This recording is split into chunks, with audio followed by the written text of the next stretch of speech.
and turn it over to Jenny. Thanks, Andrew. Hello, everyone. Good afternoon. On behalf of myself, my co-chair, Mr. Clifton Miller, and Inclusive Supply Chain Working Group, I'd like to welcome you to today's informational and educational session. The topic is social media, as we know. Thanks, Mary Gano and Eric Bates, for being an active member of Inclusive Supply Chain Working Group and for your effort in bringing this very relevant and timely topic to our audience and our stakeholders. So without delay, I'd like to just ask you to join me in welcoming our distinguished guests today. Ms. Julie Asia Pereira from Pepsico and Ms. Sabina Patia from Rose International. Thank you, Julie and Sabina, for being with us today. So over to you, Margot. Hi, Jenny. I apologize. I didn't hear you very well, and I'm thinking that maybe some of the audience didn't hear you as well either. So I'm going to sort of just reintroduce Jenny. Jenny is the co-chair of the Inclusive Supply Chain Working Group, along with Cliff Miller. And I would tell you that it is one of the most important working groups of the council. It's been in place for at least 12 years, a dozen years now. And the Inclusive Supply Chain Working Group is responsible for providing our programming for our quarterly buyers luncheon in the past, and going forward, they are certainly responsible for programming into 2021. And that group is comprised of both buying entity representatives like Jenny and like Mary that are on the call today, but also supplier diversity professionals like Mary, but also MBEs, and Eric is one of our MBE representatives that's on the call today. I am so excited and looking forward to this, so I will stop my conversation because I am honored and pleased to introduce one of the most dynamic women in North Texas. Forget about North Texas, in this country. And that is April Carr of Pepsico. April, are you there? I am. Thank you so much, Margot, and I appreciate that amazing intro. So good afternoon, everyone. My name is April Carr, and I am a Pepsico Innovation Design Director, and also our Pepsico National Women of Color Employee Resource Group Chair. Pepsico Women of Color Employee Resource Group, we actively aid PepsiCo in identifying strategies that increase representation of women of color so that we can help provide meaningful career development opportunities and advance our women of color worldwide. And so we focus on elevating both our internal and external partners across people, business, and community planks. And I'm elated to have the opportunity to first know and now introduce to you Julie. In our Women of Color strategic partnership with our PepsiCo supplier diversity team, we jumped at this great, awesome opportunity to engage with you and with the Inclusive Supply Chain Working Group Committee of Dallas-Fort Worth Minority Supplier Development Council for today's event. And I know Julie would be the perfect panelist.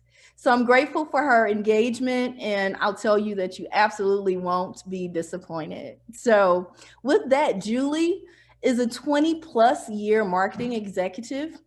She currently leads the marketing team as PepsiCo's Chief Marketing Officer for our Central Division. And that's across PepsiCo Beverages North America. She drives local brand building and programming across the US heartland with a mega brand portfolio that includes Pepsi, Mountain Dew, Gatorade, Bubbly Sparkling Water, Pure Leaf, and Lipton iced tea. In her role, Julie partners with brand leaders in New York and Chicago to drive the national brand and innovation agenda throughout her division, covering markets from the Dakotas to Texas.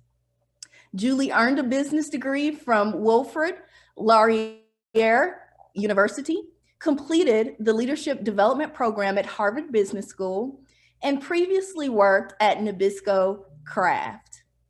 Beginning her PepsiCo career journey on Mountain Dew in Canada, Julie grew her career taking on various brand marketing, shopper, media, sports marketing, and sales responsibilities.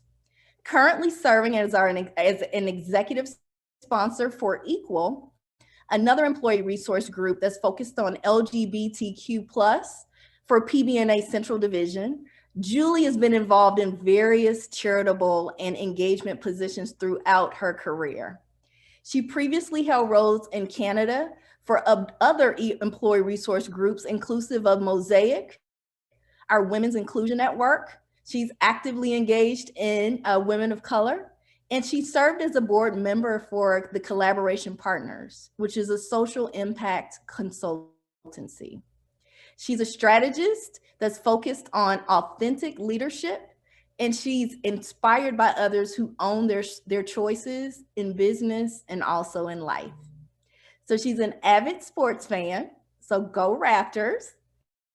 And she also enjoys time with friends and family. So without further ado, I will pass it over to Julie.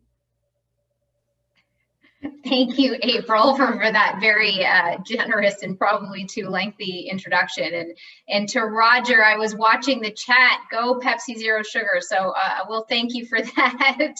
It's actually one of my favorites as well. So again, thank you to the entire team for honestly the honor of being here with all of you. It really is a pleasure to be here.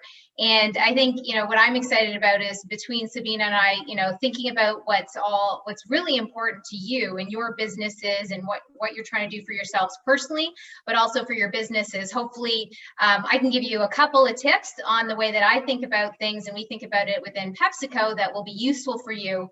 So I'll go through about 4 tips and then also some thoughts around what we're looking for in agency partners as well. So with that, I will share screen.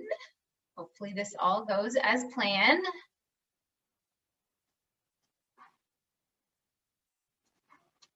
Hang on, sorry about that, team. Try that again.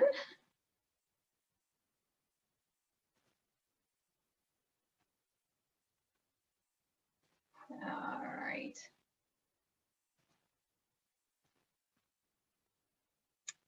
Yes, technology is always interesting. Okay. Let's see here. Can you all see it yet? Mary, I can see you. No, not yet. All right, we're working on it here.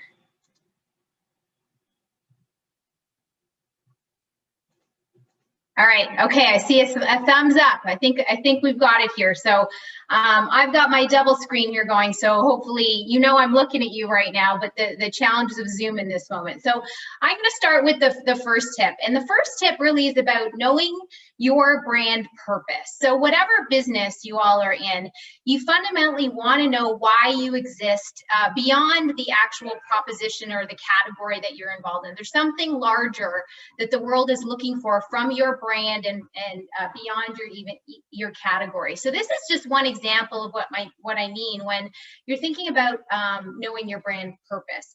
And that's the example of Life Water. That's one of our brands whose actually fundamental purpose is about understanding that there's barriers that exist in the creative world. And not all creators actually receive the same opportunities to showcase this work.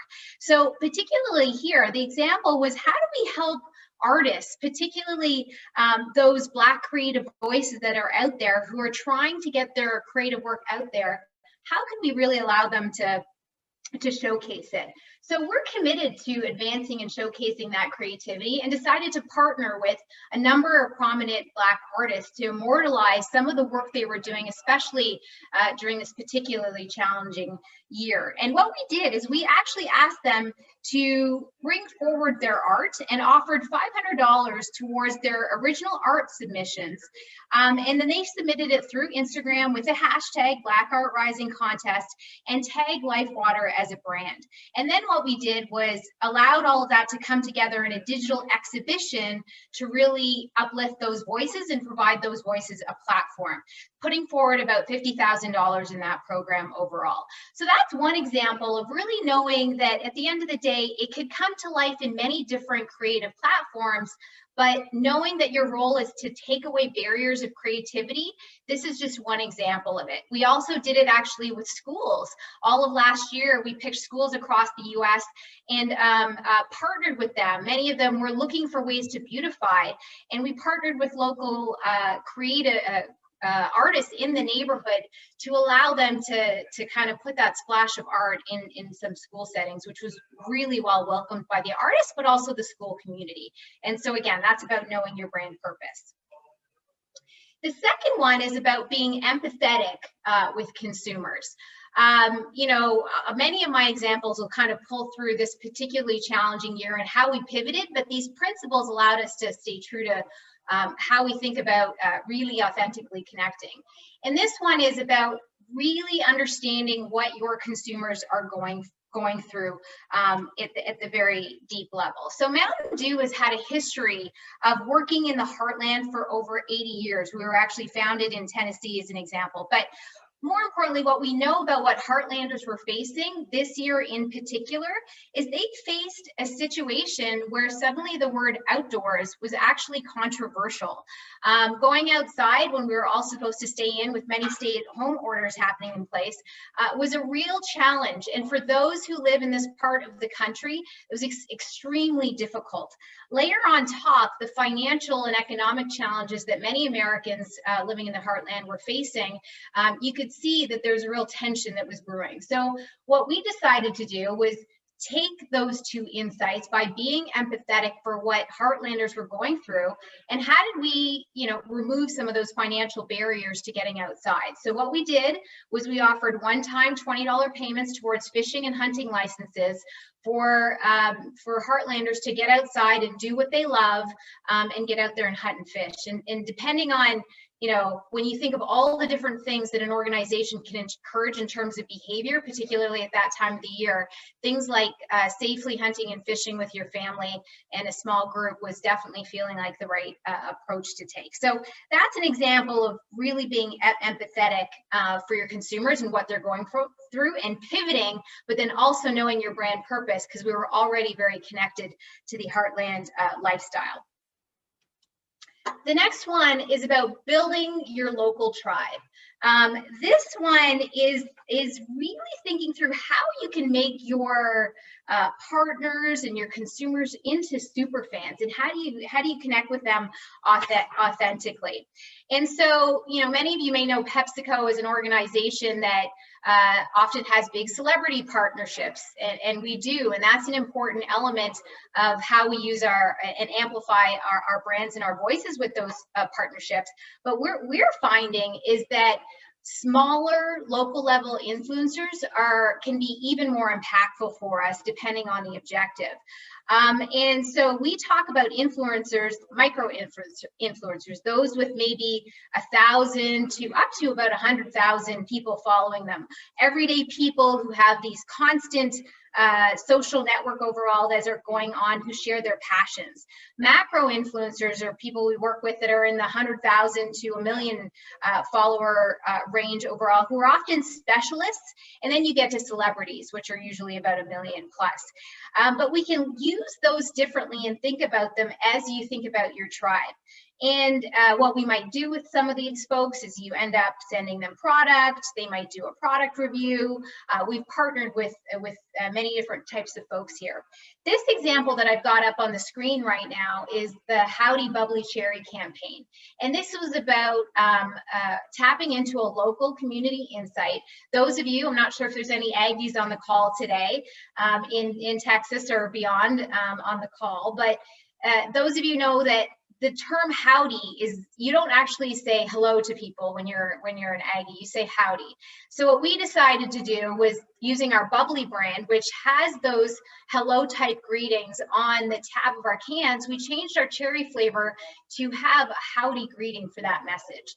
And we partnered with local Texas influencers and folks on their campus to amplify how they could amplify that opportunity, and particularly when 65% of people were just looking for a reason to smile. What a simple, nice little nod you can make by adding that howdy to the can, but also partnering with local influencers to amplify that message for people who just needed a moment to smile.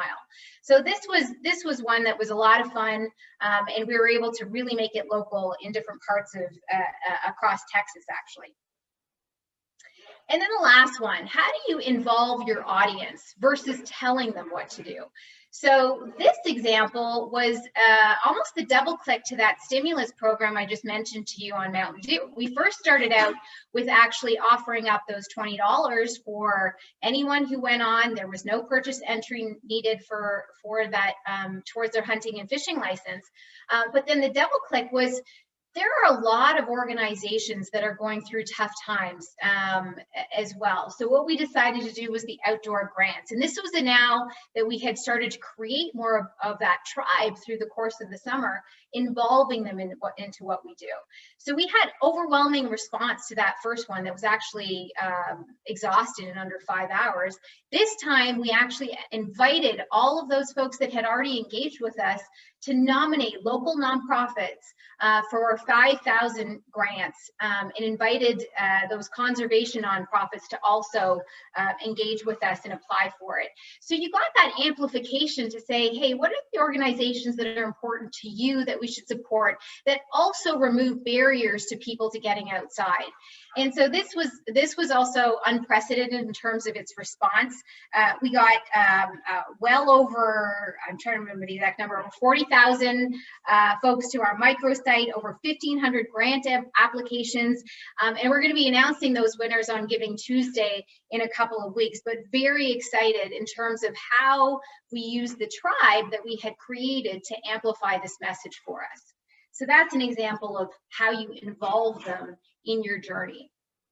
So those are the 4 tips. Hopefully you found that helpful as you think about your businesses. And now I'm just going to quickly pivot to some agency priorities as we think about how we build out our partners and platforms. The first thing that we look for and I look for when I'm looking for folks to work with is you want partners who are consumer centric. That is so important. Folks that understand data and decisions overall. But I think the other part of that is understanding that it's not just about big data. You can get small data in terms of understanding what's going on, watching consumers, the behavioral insights that you can get from going to a grocery store and seeing what's going on, how consumers engage. It's very different lately, certainly in this year versus years past, but there's lots of ways to gather that insight. And we look for that balance of what we call kind of big data versus thick data and different ways to get after it.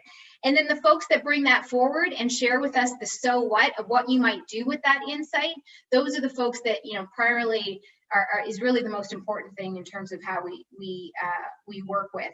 One example was actually the KFC CMO. This was a few years ago. I'd heard her speak at a different event, and she talked about just going in and talking to Uber drivers in every country she went to understand what was going on in the local market and what was important to people. And I thought that was just an interesting way of thinking about how you can get that consumer research, even if you may or may not have the resources to do, you know, more big projects overall.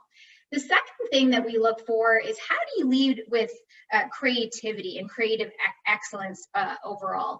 The creativity and where you source it, how you structure your teams, how you inspire that creativity, that gets to the so what to tie to those insights, and incredibly important. And then the third one is about collaboration and partnership. We're a very matrixed organization, and we want folks who are passionate about our brands, but also we want them to be folks that are honest with us, that'll push us in different directions and challenge the status quo and really look for ideas that are breakthrough. And just like a relationship you all might think about, is a healthy relationship has that good tension of just constantly pushing each other in a respectful, productive way, which is really great. And then the last one is about diversity of staff, thought and experience. So, looking at the agencies that we work with, where do they staff one? Who's around their table? Where do they seek the creativity and diversity? One example is we work with an organization called Giant Noise, which is a women-owned business actually based out of Austin. We chose them primarily because of their depth and understanding of the consumer in Texas on some of the things we were working on. But when you dig even further, it was amazing to see that they were also a women-owned business. And we're looking for different elements on how you bring that diversity of thought to the table.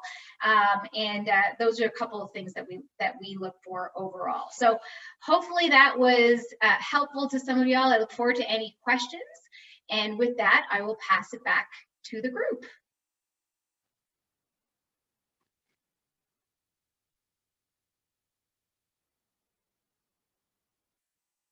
Eric, I think you are on mute, my friend. You are correct. So it worked in rehearsals. No, I was going to say, so I'm here to introduce Sabina, but before I do that, I want to just say, Julie, thank you very much for sharing that presentation, your insights. And I think what you're going to see is that social media is used in a lot of different ways. And so Pepsi has this consumer kind of focus, on products and the like, and you're going to see a little bit different story here with Rose. Well, so I'm one of the local members here in the DFW area, and part of the Rose team, and I'm part of the DFWMSDC. I'm part of the Inclusive Supply Chain Working Group. And one of the things that I really like about that is it brings the corporate buying entities and the minority business enterprises together. And so you'll see those partnerships or those things we kind of share in general. And that's really, one of the reasons I'm involved in all of that. So I want to talk a little bit about Rose, because not everybody's familiar with Rose International, but we were founded about 27 years ago. It's now one of the largest minority and women-owned staffing firms in the United States. Rose provides staffing services to more than 150 clients in all 50 states, including 24 of the Fortune 100. Rose was started by Sue Bhatia, which some of you probably know, who now serves as our chair and founder. Sabina Bhatia, who's here today, now serves as our CEO. And she's driving Rose to greater heights, continuing our legacy of great service to our clients, outstanding care of our employees, commitment to diversity. And some of you already probably know Sabina, and some of you may recognize her once you see her from her keynote speech that she gave at the DFWMSDC E-Awards last November, when Rose was the Mbe signature sponsor of the event. So without further ado, here's Sabina, and here's the Rose story around social media. Thank you, Eric. Appreciate it. Are you able to see my screen real quick? You can. Awesome.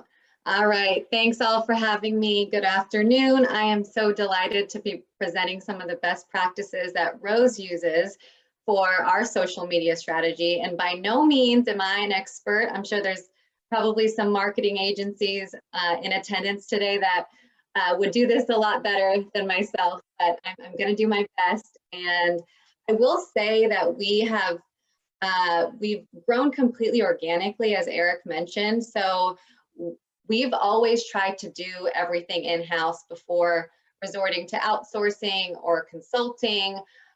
So we've definitely learned a lot of lessons along the way. I really hope this information is useful for some of the service-based MBEs that are attending today. Julie, fantastic job. Well done. I really think it's impressive to see how Pepsi leverages social media and influencers. You know, from a B2C perspective, it makes a whole lot of sense. And I will say, I think of myself as a sparkling water connoisseur. So when you were mentioning the bubbly cherry campaign, I love that. All right. Well, before we get into the deck I have for you today, I wanted to point out the glass door plaques that we have on this slide, because not only is Rose the only staffing company that's made the best place to work list 2 years in a row, which is, we're ecstatic about that. But one can argue that sites like Glassdoor, Indeed, LinkedIn are also forms of social media. So if you're a business owner and you haven't claimed your business on some of those sites, I highly recommend doing that. I think that nowadays, not only are good employees hard to find and retain, but they have a choice of who they want to work for, right? So chances are when they contemplate applying to a job of yours, they will check you out on social media or Glassdoor and other social media to determine not only culture, but legitimacy in some cases. So, all right, amplify your presence. Most individuals have a profile on either LinkedIn, Facebook, Twitter, or Instagram, which is why your business should probably be on all of these. Make it easy for people to find. I think 5 years ago, it would have been sufficient to operate off of just your website, but nowadays it really does help keep you relevant in not only the marketplace, but with potential employees. We use all of these pages to amplify our presence, to push out our messaging, to showcase our brand. And from a company perspective, it is easier to update these pages versus updating your website. You don't need to be a UX, UI designer or a programmer. Everything is fairly user-friendly, and you can save time on updating all of these sites at once by using a program like Hootsuite. That really does come in handy, but these four are definitely a must-have, in my opinion. Founder's voice. Some people will think that this is me because we look so much alike, but this is Rose's founder, my mother, Subatia. She has an incredible voice and story, just like I'm sure many of the MBEs in attendance today also have an incredible story. But thought leadership is the takeaway. Be active and give your followers or connections or employees a reason to follow you. Give them a reason to hit that connect button. And that requires some thought, it requires some effort. But if you're the leader of your organization, having posts that reflect on your industry or your business line is what people, I think, are interested in to show the level of thought leadership. And like I said, it does take a lot of effort, but it does contribute to your overall brand. Sue actually loves to write, thankfully. She started publishing her blogs on LinkedIn, which is free. Anybody can publish blogs on LinkedIn. It's a great way to showcase your brand and your organization and what you're all about. But her blog is called Making It Happen, and it's amassed over 50,000 subscribers now, which is pretty amazing. But I think that is what social media does. It allows you to amplify your message better than anything else out there. She will, of course, post some personal pictures you can see on the slide. It depends if you're a private person or not, but it can talk to culture as an organization because culture does stem from the top. But the key here is to use your voice as a leader to help cross-promote items from your business or initiatives that you're helping run. Okay, these are some guiding principles that we use at Rose to not only maintain our presence, but to expand our social media presence. The first, define messaging, right? Pretty straightforward. You want to make sure you have an organic and targeted following that actually cares about the type of content that you're putting out. For example, Rose is in the business of helping people find jobs, and in the image icon right there, I have our deployment to employment icon. That's a program that we built internally to help assist military veterans and their spouses in finding meaningful work. So we chose to showcase our various programs. You can do that as well. It's pretty easy. Be consistent. That's easy to understand, but it's not as easy to actually do. Trust me, it takes time, it takes investment, it takes effort. But if there's anything that you take away from this presentation, I hope it's be consistent, because you can easily fall off the wagon when it comes to posting regularly. So not only is it important to set a cadence, but adhere to that cadence and keep repeating. It'll take some time, but you'll get there. Know what's trending. Guys, this year has been a crazy, scary, unusual year, and there's literally no shortage of things to talk about that relates to everyone. I think that I get the reasoning for wanting to maintain a neutral stance when it comes to your company profile on controversial type issues. But the reality is that consumers want to know where a business stands, and they want to know the morals, ethics, and values that you hold as an organization. I'm not suggesting issuing a formal statement something happens in the news. That would be quite excessive, but addressing the major themes and topics would be great.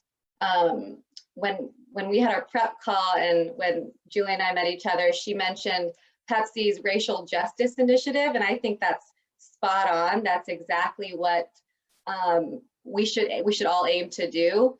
Meaningful, impactful content like that also strives to do good in your organization, but the community as a whole.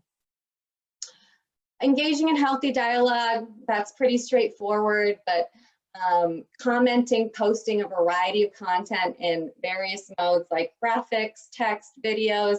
I'll admit, when it comes to videos, we're not even at the point where we want to be, but we're always fine-tuning our approach when it comes to having a variety of different types of content. Okay, have fun with it, guys. Social media is supposed to be fun. That's what it started off. Facebook was created by a bunch of college students who were looking to network with one another. So it's all about having fun and showcasing your brand personality. It's hard enough that we're all going through a global pandemic, but and people like Julie are probably juggling duties of parenting and while on the job. If that's you, kudos. I don't know how you guys are doing that right now. Respect. But showcasing your culture or personality as an organization really does go a long way. There's a picture of our Chief Revenue Officer, Eric Token, wearing business on top and casual on the bottom. That's probably all of us that are presenting today. That's what we look like. But culture is key, and as a staffing firm, we're always looking to showcase what our internal culture can be like, so that candidates considering working for us can actually get a sense of what it would like to be, what it would be like to work for a staffing company. I can't talk today. Lastly, if you attend any DFWMSDC events or any NMSDC events, take pictures, bring your camera, and when you post on social media, tag the organization, because social media is all about collaborating. I mentioned thought leadership a couple of slides ago during Founder's Voice, but it's in here again to showcase, I think, just how powerful it can be. Like I said, it took a couple years for Sue's newsletter to get to, this many subscribers, but I think that's where it's been very, very rewarding.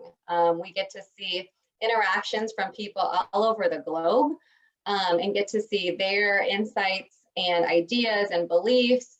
And I think that's the beauty of social media. It shrinks this very large, vast world we live in and makes it seem like somebody in Asia is right along with you right there. Social media is a two-way street, and if you're a business leader, you want to give this a shot, posting actively. It takes a lot of work, but it's important, and just make sure the content is fresh and you're welcoming perspectives and insight from your audience. Okay, this is not so much a shameless plug as it is a social media directive. Promote your achievements, guys, and celebrate your wins, and allow your audience to celebrate with you. And I think this rings even more true this year when we're all confined to our homes, practicing social distancing. But in general, it's something you want to do. Be your best cheerleader, and you'll be surprised to see how many people on social media are right there with you, cheering you along. It's really fun. We've been blessed to receive many awards, like probably a lot of MBEs in attendance today. So always remember, promote your achievements. All right, well, this wraps up my time.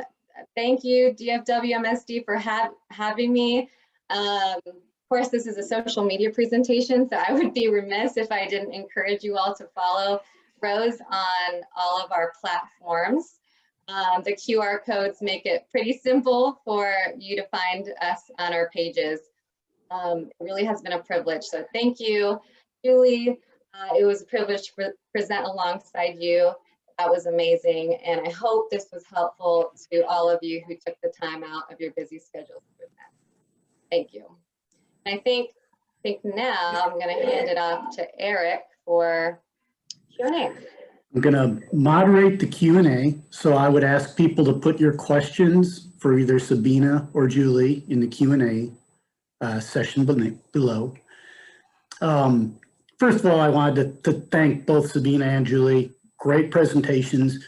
You know, if you think about social media, and you hear a ton of it on the news today, it really is a way to, and you've heard the word amplify a lot today, is amplifying your presence. If you think about whether it's Pepsi or Rose, and you want to go out and find them today, you have to go out physically yourself, you have to have the intention of going out to the website and learning something.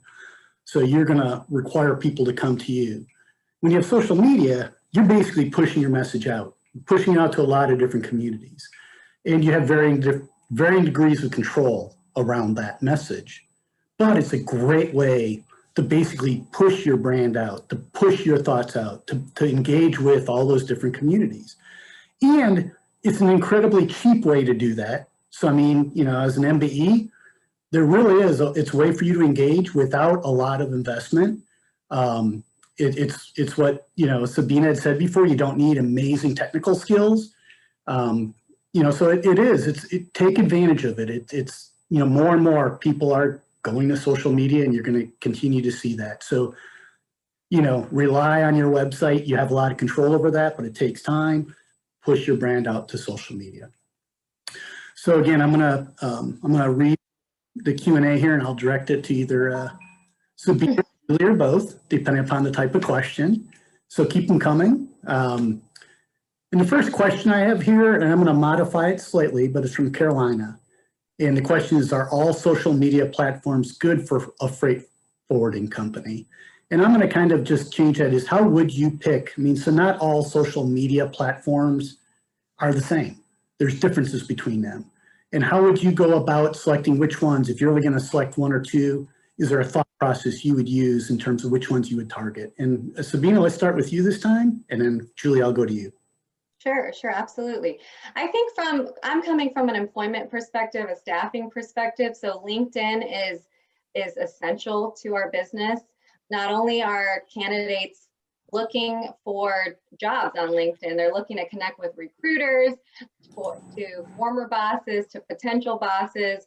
And I think having a LinkedIn page is one of the ways to identify your business as legitimate, but also to showcase the culture like I was talking about before. So if you were to spend time and effort in one platform, I would probably recommend LinkedIn. But again, it does depend on your type of business. If you're a service business or a product type of business. Julie, your thoughts?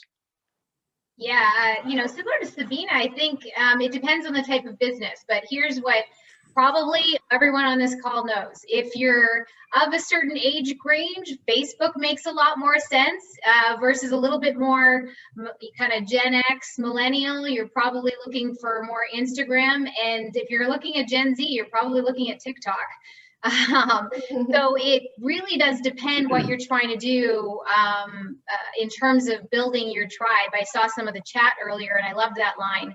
You got to know your vibe to attract the tribe. Someone says along those lines. And it really does. You have to know where is your target currently operating and what do they want to hear from you at that point. Some of those platforms are more new at introducing businesses and products and integration and partnerships. And some, have been at it a little bit longer if you're looking at things like Facebook. But I would really start with who are you trying to target? What are the platforms that they're on today? And what's a meaningful, relevant way for you to engage versus just interrupt them into those platforms, but truly add value to their experience while on that platform. Thank you both. I think those are both good insights. The things I would add, quite honestly, is just what was already said, is where does your audience, where does your target group hang out? And if you think about the platforms themselves, some allow for more robust messaging, more permanent messaging, as opposed to Twitter, where you fire off a number of characters and you're done, right? Versus LinkedIn, where you could have an article, or Facebook, where somebody can go back and look. And so really it's where do your target audience really gravitate towards, and whether that's generational, what type of capabilities does that platform have, and what do you want your messages to resonate? And you use them for different things, in all honesty, too. A lot of times I think you use them in conjunction with one another. I go on to the next question here, and I'm going to direct this to you, Julie. In an age where young people are critical of major brands being too personable or acting as individuals, how can you find the sweet spot of engagement?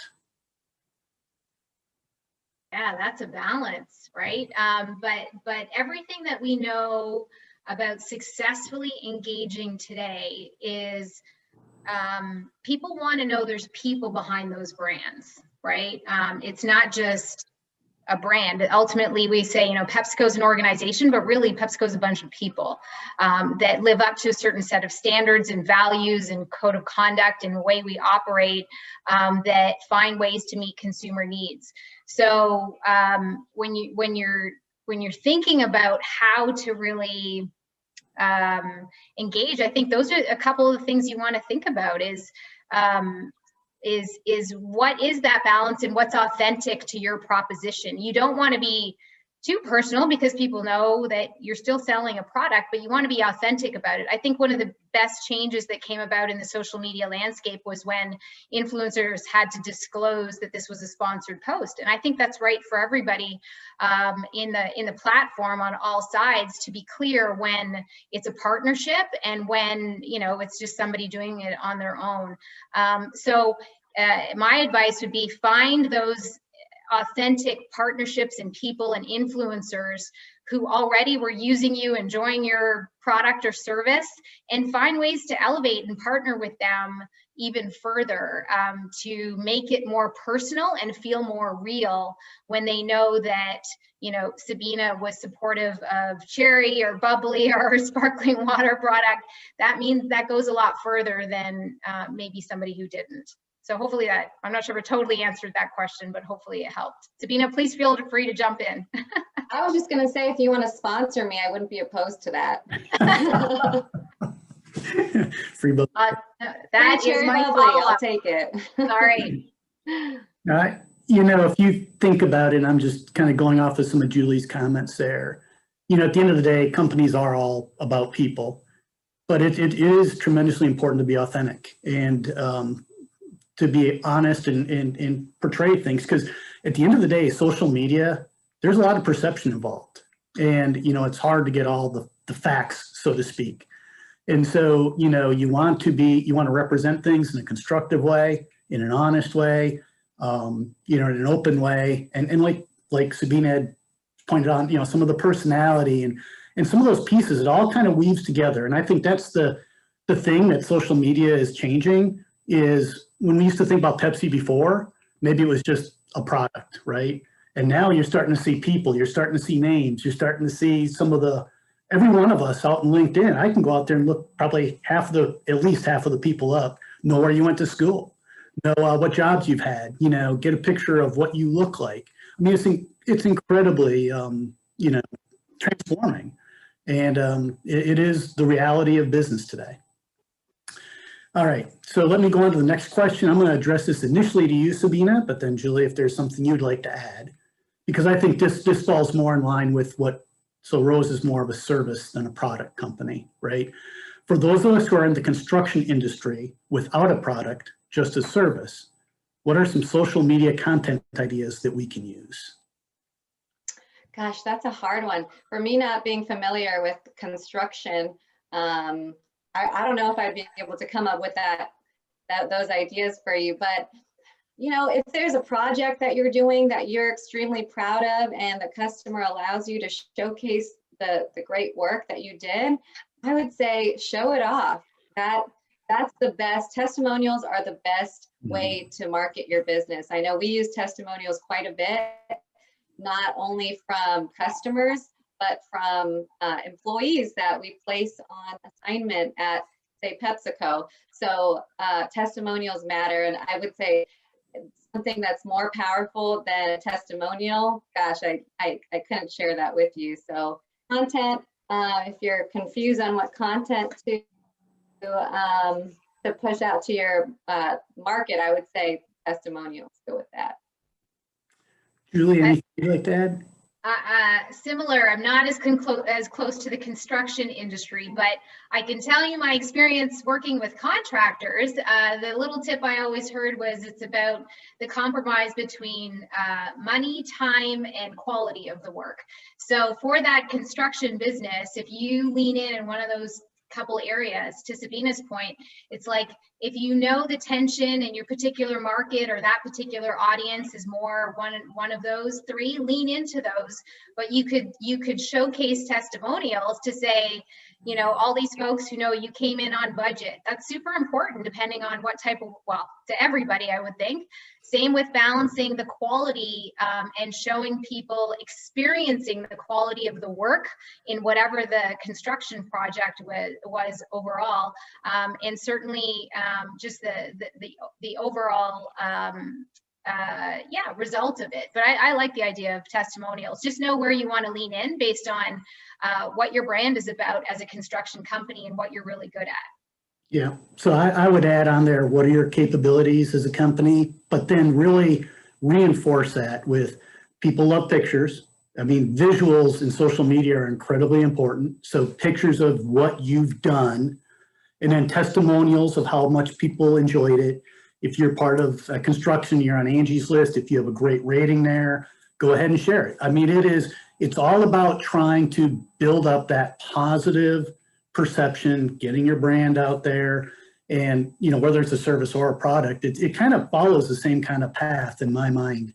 You have to tell people what it is. You have to show them what it is. You have to keep repeating it and have people agree with you, that whether they're influencers or just your common folks. So I know when I look for a construction company to do some work, like fixing a column in my house, that's a stone column for a patio. It's not like I live in a mansion. But, I'm going out there and looking at sites and looking to see who's highly rated. I mean, it's that simple. So, all right. I have next question. I'm looking to take a course on digital marketing. Do you have any suggestions or ideas on what to look for in continuing learning?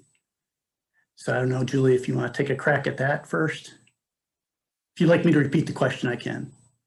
Sure, go ahead. Thank you, Eric. I'm looking to take a course on digital marketing. Do you have any suggestion or ideas on what to look for in continuing learning? So, from a digital marketing perspective, what would you suggest? Well, even the word digital marketing is a big, giant topic. So I would say to that, you know, person, what do you mean, or what do you want to learn within that? And think through bite-sized ways of getting at it. There are, of course, many good courses through different organizations online that you can absolutely look at. I'm going to ask some of my colleagues to maybe help me out on some of the best ones, but and then break it down, right? Is this about media? Do you want to learn on how to buy media for on a digital space? Do you want to learn about what are the best in class creative pieces, like what are the must-dos, certainly from Facebook and Instagram, on how to, you know, literally create the creative that's going to resonate the best?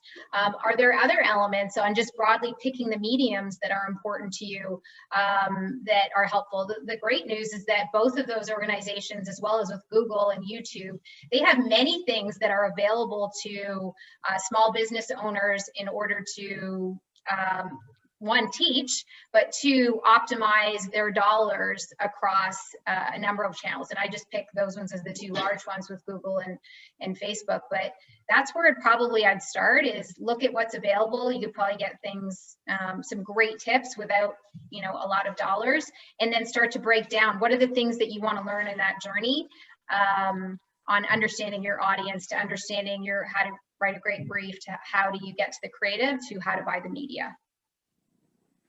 Thank you, Julie. I'm going to go out of order with the questions just slightly here, just to alternate. So this next one here is for Sabina. And it says, we value connecting with our target markets, but at the same time, we don't want to push them away by being seemingly always there, that fly on the wall that won't go away. You know, how do you balance consistency and not overposting? Or is overposting not even a terrible thing? Yeah, you know, it's a balance. You don't want to be that one supplier that is annoying with your messaging and reaching out to people. But with social media, if it's on your own company's page, I mean, I don't think once a week is too much. We usually aim to do once or twice a week when it comes to posting about our business or testimonials or company culture. So it is a balance. It would depend on your industry and who you're targeting, of course, but I would start with once a week for sure. The thing I would add around that, because if you actually Google, because I looked this up, so because I thought this question might come up, it said, how often should I post?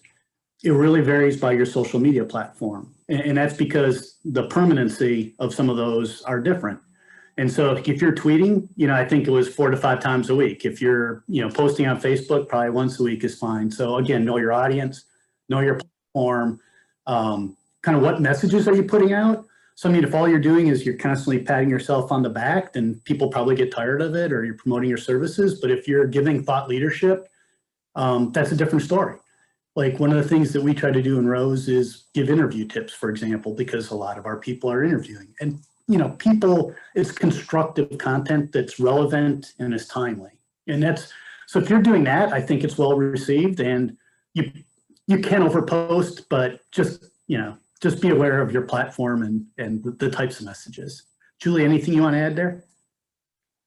No, you both covered it. All right. So this next one is for you, Julie. And I'm not going to make it as specific as the question is, but basically, will Pepsico partner on a campaign with like local emerging folks? And I will tell you firsthand, because, you know, I hang around Pepsi quite a bit, but everybody wants to go to these big corporations, right? And they want to say, how do I engage with you as a big corporation and either get you to recognize my brand, or how do I get more involved? How do you typically handle those sorts of things, Julie? Yeah, that's I can appreciate that can be a tough one, but I'm gonna be honest, a lot of these things does come down to like where we started. You know, we're people too, and trying to build relationships. So if you certainly know somebody, that's obviously the easiest way to kind of drive the connection, but also think through the creativity of how you want to break through, and what the mutual, value is in that relationship. But I'd say broadly, I know Paige is on from our supplier diversity team, and we are definitely looking for more different voices, diverse voices in our partners and our agencies. And that's what I'm trying to do within our division for the support that we look for. So I can appreciate that it can be challenging, but those of you on there we go, Paige Adams at Pepsico.com. If you have I saw a couple in the chat that I actually wrote down that I did want to follow up on. So feel free to do that, and we can certainly follow up to see if there's a fit, if not within my team and another team. But it is, I get it, folks, it's a tough road sometimes to figure out how to break through as a smaller business, but don't give up. If you have something that unique and coming from a different place, from different types of voices, we are definitely looking for that and within PepsiCo. So Paige, feel free to correct or add in the chat if there's anything else you want to chime in on. So I'm gonna put so Mary Gano is gonna do a plug for the next social media session that we have. So we're doing 2 back-to-back. And part of it is, how do you engage with these big corporate buyers and their sites? Because, even Rose, we're one of the largest staffing firms now in the country, especially from that women minority owned perspective. We have lots of sub vendors that want to come up and engage with us because, we are the bigger fish. And it just what Julie had said, what is the real value that you're bringing to the equation? What are you really good at? Is it something that really hits the mark for, that is going to be beneficial for both sides? Because that's what business is about, is trying to get a win-win situation. So I'll let Mary kind of talk a little bit more about that session towards the end of this one. All right, so here's the next question. I'm going to go to you first, Sabina, and then to you, Julie. How hard should you try to sell on social media? I see a trend with these questions. I think do what you feel is natural and organic. I think, as Eric mentioned, having a variety of posts that are not just selling posts or sales posts, they're posts showing your culture, your employees, then it seems like you're not doing as much selling, and you have a really well-rounded sort of plethora of content that you're pushing out to your audience. So I don't think there's such thing as posting too hard if you have a well-rounded variety of content that you're using for your social media platforms. Julie? Julie may have more insight coming from a customer perspective.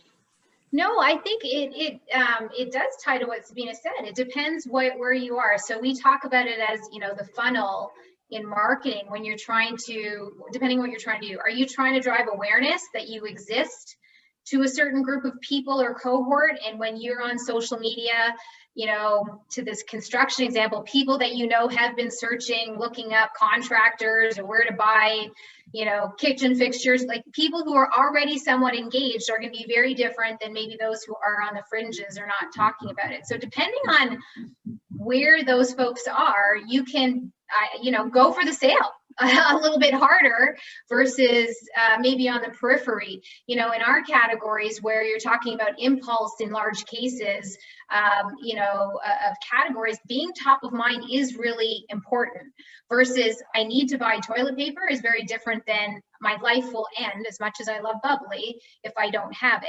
So it really depends on the category you're in and then the stage of where your audience is in on how hard on the sale you want to go. But absolutely, I don't think there's anything wrong with going for it if you know that audience group is right for it and they're thinking about it, and you have a compelling advantage that you want them to know, whether it's a product advantage or a service advantage or a price advantage or a time bound.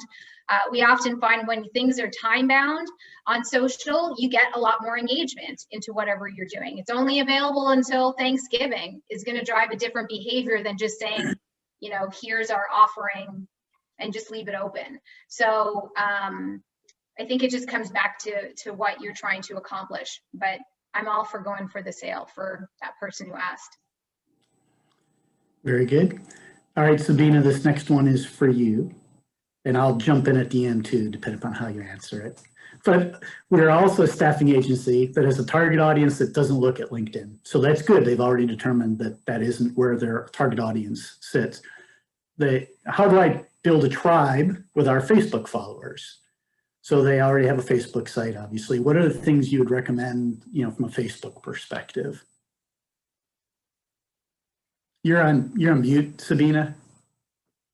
Sorry about that. Okay. I will say that Facebook has been a tough one for us. I don't believe we've utilized Facebook in a way that has been effective. So if you're on Facebook, what I've heard is Facebook advertising is the way to go to target certain, I guess, types of folks. And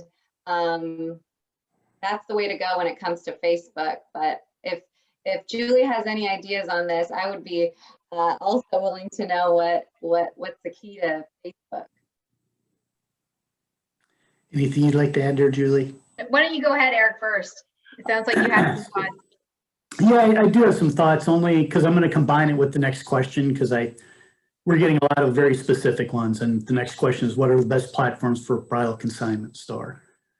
Whether it's, so you want to be on Facebook, bridal consignment, you have all these different platforms out there, and you have to know where your audience is. But one of the things you can do is go out to those platforms today, do your own searches, find those companies, those networks. Social media is a tremendous amount about cross promotion, and you do that by following somebody you like, by posting on their site, getting people engaged. You start to get those connect points, and it allows you then to identify, what are the potential followers for your staffing firm, or what are people that you would want to reach out to. And there are different, every one of these social media platforms, they also offer different levels of service, in terms of, a lot of them do at least, like LinkedIn, you can see who's looking at your page, and that gives you some options. And, so the deeper you dive in, probably the more value you can get out of it, but you really have to think through, what's my time worth? What are the people I'm reaching out to? Is it really going to be worth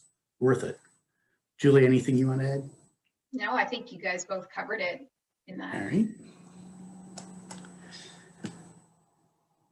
right. There are very specific things here. What about ideas for apparel brands, or do we have to have a huge following and be a big brand in order to partner with companies like PepsiCo? So you have to come in through, and again, I'm going to make a plug probably, for the next session, but it's always a challenge to get in front of the right people. If you're an MBE, to go out and find those buyers for your services. And the bigger the company, sometimes, the harder you have to look or work. And there's multiple paths into it. One of the things that I would tell you is when you learn something about, let's say, and I don't want to put Julie on the spot, but, or Sabina, but like, let's say you wanted to know a little bit more about them because you want to give a pitch that really is going to resonate with that person. What's important to that person? Well, like I said, there's a tremendous amount of information out there in LinkedIn. There's a tremendous amount of information out there in Facebook. Go out and do your homework and find out what it is, and then go out and look at their website. Pull out what are they, what are the products they offer? Are there challenges out there you're seeing in their social media site that people are complaining about? Do you have a solution for that that's going to be a win-win that you can now approach them and say, hey, I noticed this. I think I can help you with that to fix that problem. So I don't know if there's additional things, Julie and Sabina, I see you both nodding your heads. Anything you want to add to that? I love what you just said, Eric, about, marketing is ultimately about satisfying unmet needs, right? So when the social media is the equalizer. It doesn't matter if you're big or small, same number of clicks to kind of look at something or a service or a product or even research, to your point, a person. So it's an equalizer. And if you can really find those unmet needs and address them versus just like, hi, I'd like to work with you. You know, oh, I really want that job, but you don't explain why you have the skills or the qualifications to meet a need that they're looking for. I think that's the thing, is that it is back to the point of mutual value, and you can use social media effectively to find those unmet needs in whatever product or category that you operate in. Sabina? I'll just say ditto. No, you know, I really think it's important, whether you're an MBE or you're a big company, you have to really appeal to why it makes sense to engage with you. I saw one of the rarest things that we're all going to have, you know, in terms of a resource available to us moving forward is our attention. You think about how many things are vying for our attention. Every day I get a lot of emails from people that are trying to offer me things, whether that's in my work or my personal email box. And for the most part, I don't care, because they haven't hit what's important to me. So do your homework, figure out where it is you could add value, come there with a pitch that really makes sense. And that to me is the biggest thing. And then use social media to educate yourselves, to do maybe some of those reach outs. You know, it really is a powerful tool, and it gives everybody a voice that before wasn't available to you as a small company. You can now reach out to Pepsi if you're sitting in Florida. I mean, you really can. And well, you have a big presence in Florida, so I shouldn't use that as an example, but anyway.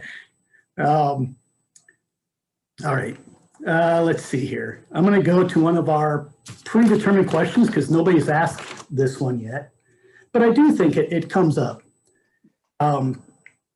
If a company receives a negative review or remark on social media, what are some steps they should take? And Sabina, I'll start with you, and then Julie, I'll go to you, because I know social media, again, you don't control the content like you do on your own website. Right. And you're dealing with the community, and some community members can be constructive and some less so. So Sabina, any thoughts on that? Yeah, I'd say, I mean, I know when we get a constructive, I won't say negative, a constructive review on, say, Glassdoor, we definitely respond to that person, encourage them to reach out to us, get on a phone call so that we can actually identify what the issues were. If Rose was truly, at fault for something, we try and remedy whatever happened.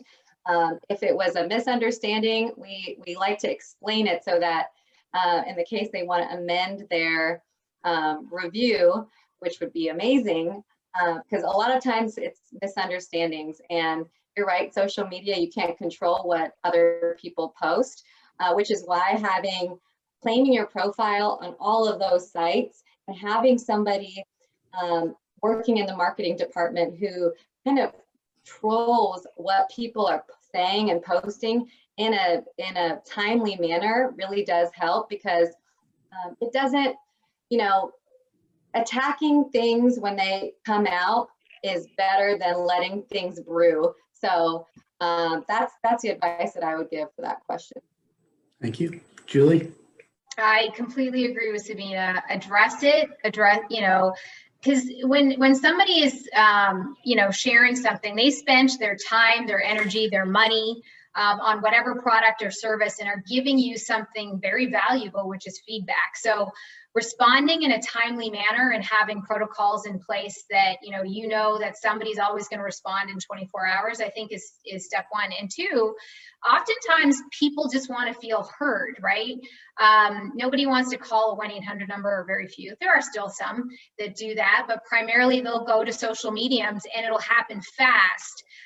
So response is quick and they just want to be heard. And again, oftentimes we find when you remedy that situation, even if it was on the person and candidly there was nothing with the contest wrong or something else that they didn't do, still remedy it. It doesn't take a lot to remedy that situation, and suddenly you can turn them into a promoter to say, wow, Rose responded like this to my challenge very quickly, and they can often be flipped. The other thing that sometimes happens if it's on social is the community itself may moderate and jump in on behalf of the product or service to say, hey, well, that's not my experience, but this is what happened to me. So it is important to watch and to listen and to respond. I think the worst advice would be just don't respond or delete it or, you know, take it off.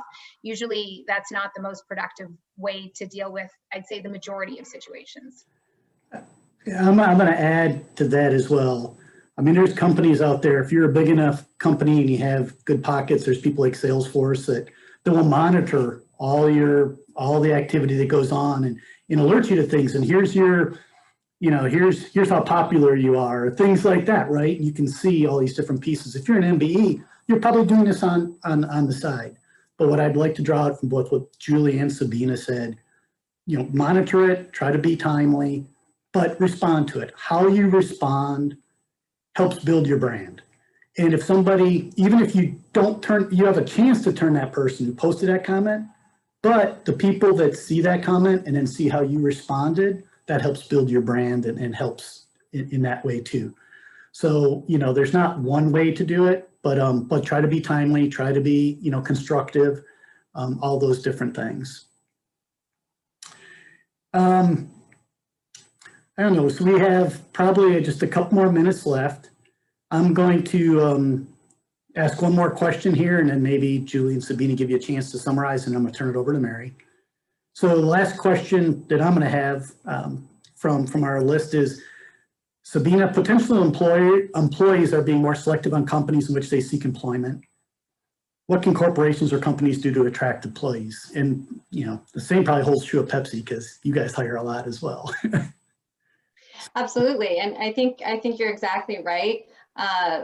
In today's day and age, employees have a choice on where they want to work, and social media is key for showing them what you're all about, what you stand for, what your mission, vision, and values are as an organization. Like I said, 5 years ago, I think websites would be more checked than they are now.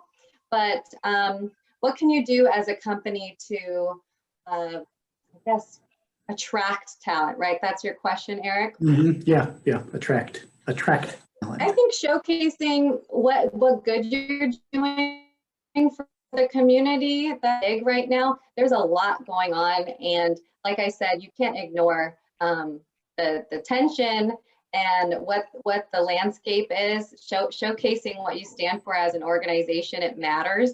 And I know people will tell Rose, they'll pull me aside and they'll say, I love what you posted on this or on that. And it really does showcase that you care. You care not only about your customers, but you care about all of us who are working for you. So showing potential or prospective employees that you care, not only for them, but for the communities as a whole is essential, in my opinion. Very good, Julie. Yeah, I echo that, you know, making it clear on all platforms what you stand for, what your mission and vision is as a company, as well as how you operate, like the how of that, those guardrails and what you stand for is incredibly important. You know, Pepsico is very clear on what we stand for, and in terms of many different topics related to the community, the planet, and inclusion in general. And I think that is increasingly becoming more important, particularly to new folks coming out of school and what they're looking for. This next generation, that's like table stakes, because I'm finding even when we're recruiting, these are people that want to change the world, and it is phenomenal. And I can't wait to see what ideas they bring. So you want to attract that talent that has the same fit and aligns with what you're trying to do and evolve to as a culture is a big driver. And then, you know, also, of course, whatever your product or service, like you have to share what are your advantages. People want to join organizations that are winning, that are innovating, that are trying to drive change. And I feel like this particular, as much as it's been a challenge, which I know we're all tired of hearing about how challenging this year is. It is ripe for innovation, for especially businesses like many of the folks on this call to think differently, because all bets are off. You can change the game in so many ways with shifting consumer behavior and how people are thinking about how they fit in. So I'd encourage, if you want to attract those people, make your purpose and what you stand for and how you operate really clear, and then showcase your competitive advantages and how you're innovating as a company. Very good. Thank you, Julie. And then, all right, so I'm going to give you each a chance to kind of summarize your thoughts on kind of like social media, the importance of social media to your company today, but also, you know, do you see that growing in importance in the future? And do you see any changes kind of on the horizon? So, Julie, I'll start with you this time, and then Sabina, I'll come to you after that. Yeah, I mean, this conversation is showing it. As I mentioned earlier, it's the equalizer in terms of media. So it is incredibly important and will be increasingly important. The more we talk about cord cutting behavior, you know, people aren't going to the traditional channels as much or as often. And so you have to think about different ways to drive reach. So this will continue to be important, and to stay up to speed on whatever the new TikTok is and the thing after that, because there will be something. I use my kids as a marker for understanding what's next. But I would encourage everybody to just play with it. And if you're not familiar with those, and maybe it doesn't even affect your business today, you know, read an article for 5 minutes about it, download the app and try it, just to play around and experiment as a user, because it may be helpful down the line, and we can all get comfortable trying new things. I was probably a later one on TikTok after my son was all over it. So I was like, okay, I need to know what's happening here. But it definitely is important to kind of play with it and to try it and recognize it may or may not stick. Something else may come along. And that's what we're trying to do as a company, is stay as relevant as we can to whatever's next, and then build on the best practices for the ones like Instagram that are sticking around, because they can provide tremendous reach where we don't get it in some other areas, or things like YouTube for sure is another one. Very good. Sabina? Yeah, I'd say social media isn't going anywhere anytime soon. I think usage is up year over year. You've seen, you know, our president tweeting every single day. So it's being used, it's being used to the fullest, and it's only going to grow. I'd say the last piece of advice I have for MBEs is to model successful accounts that maybe are in your business line or vertical. You're a product company and you're inspired by what Julie showcased today. Use some of that stuff as inspiration. If you're a service-based company, I wouldn't say model Rose. I don't feel like we're at the place where we want to be, but companies like Accenture or Deloitte, they do a fantastic job. And driving innovation through what they're doing when it comes to B2B is hard to communicate via social media, but they do a really good job with it. So I'd say model successful behavior that you would like to showcase. Thank you very much. Julie and Sabina, thank you for your time. I also want to introduce the next speaker, which is Mary. She's actually my partner on this, and I will tell you the brains behind your operation that you just saw happen here. And she's going to be promoting the next session. So we call it the Mary Show. No, it's not the Mary Show. Eric, you did a wonderful job. Julie and Sabina, thank you all so much for being with us today and to present to, it was over about 112 people that had signed up and that actually logged in and watched this webinar, which is phenomenal. I believe a lot of people wanted to know about social media and the impact that it can have on their business. Well, we're not just going to stop with one session in this series. We're going to have actually two of them. So I want you all to save the date for December 9th, 2020. And we're going to have social media session 2. And Eric has talked about it a little bit, but this one is going to be how you can connect and interface with buyers, company websites, and social media. So some of the things that we're going to be covering, Vistra Corp will be presenting along with other corporations and MBEs. We're going to talk about utilizing social media and how you can learn about people prior to meeting them. Because of the pandemic, you're probably not going in and having face-to-face meetings. You're having these virtual meetings. And so it's good for you all to go and do some research on those individuals in which you're going to be speaking with. And then we're going to talk about also your Mbe Profile in NMSDC. So when you complete that application to be certified, guess what? That information goes into your profile, which is visible by anyone who's a member of NMSDC and when they're searching for companies like yours or that offer services or products. And then, what are we as buyers? What are we looking for when we're looking at a company's website? Yes, we have your capability statement, but we go a little bit further than just looking at that capability statement. So that's just a teaser of what we're going to be covering in session 2 on December 9th. I'm sure Andrew will be sending out the save the dates and then giving you all a little bit more information. I want to thank you all again for participating. I want to turn it over to Mr. Cliff Miller, and then he will turn it over to Ms. Margot Posey to close us out. Mr. Miller? Thank you very much. I want to add my thanks to our speakers today for the way you engaged with this. There was a lot of work that went into this. If you really understand what Eric and Mary had to do to coordinate and deliver this, and thank you, Eric and Mary, on behalf of our co-chair, my co-chair, to the participants. You took the time, you're here. I know we would like to have your comments. You submitted a lot of questions. We're going to capture this. I co-chair the Inclusive Supply Chain Working Group, which is responsible for delivering these educational sessions. And we pay attention to what you say. So it is important. We will be capturing these comments, but please provide some additional comments. And I also want to put a plug out there to all the buying entity members and the MBEs. We still have some slots open in your questions or your chat, requesting more information. We get that out to you. And now I'd like to present the dynamic, soulful Margot J. Posey, President and CEO of the Dallas-Fort Worth Minority Supplier Development Council. Thank you, Cliff. Let me just thank both Julie and Sabina for their presentations today. And most of you know where I sit in the social media space. I don't, but you all have both inspired me. And both of you said something that I think is really important. And the really important thing is, this is truly, social media is truly a body of work. It's not just you're gonna hit it and quit it.